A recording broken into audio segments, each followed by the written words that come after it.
আমি নাকি সারাদিন শুধু ভিডিওই করে বেড়াই, এর বাইরে নাকি কোনো আমার কাজ না। সারাদিন টিকটক, ফেসবুক আর ইউটিউবে ভিডিওই তো আপলোড করো, পড়াশোনা কি করো? পড়াশোনা তো তোমাকে করতে দেখি না। কই, তোমার তো পড়াশোনার ভিডিও তো তুমি আপলোড করো না, তাহলে বুঝবো কিভাবে? তারপরে আবার ব্যস্ততা দেখাও, বলো যে আমি ব্যস্ত আছি। কই, কি নিয়ে ব্যস্ত থাকো দেখাও। এত মানুষের এত এত কথা, সবকিছুর উত্তর দিব আজকের এই ভিডিওতে।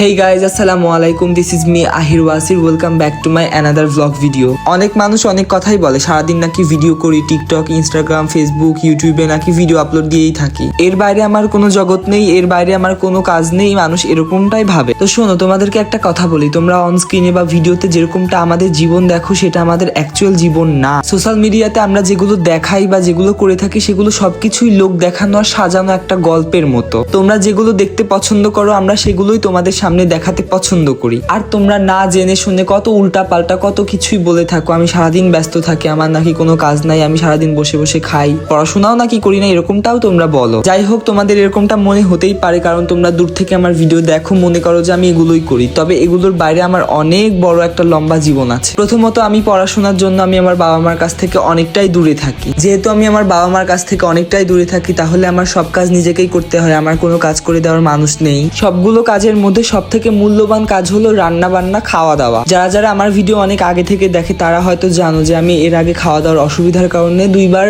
অসুস্থ হয়ে গিয়েছিলাম। যেহেতু খাওয়া দাওয়ার অসুবিধার কারণে আমি অসুস্থ হয়ে গেছিলাম, সেহেতু খাওয়া দাওয়া নিয়ে আমি অনেকটাই সিরিয়াস। তো সেই সকাল ঘুম থেকে উঠে আমাকে সকালে ক্লাসে অ্যাটেন্ড করতে হয়। তার আগে অবশ্যই আমাকে নাস্তা বানিয়ে, নাস্তা খেয়ে তারপরেই ক্লাসে যেতে হয়। বাঙালিরা কি অদ্ভুত, তাই না? না জেনে শুনে একটা মানুষের লাইফ সম্পর্কে না জেনে কত কিছুই বলে যায়। এখন তো সবাই ক্লিয়ার হলো যে আমার জীবনটা কতটা কষ্টের মধ্যে দিয়ে যায়। তো পরবর্তীতে কেউ উল্টাপাল্টা বলবে না।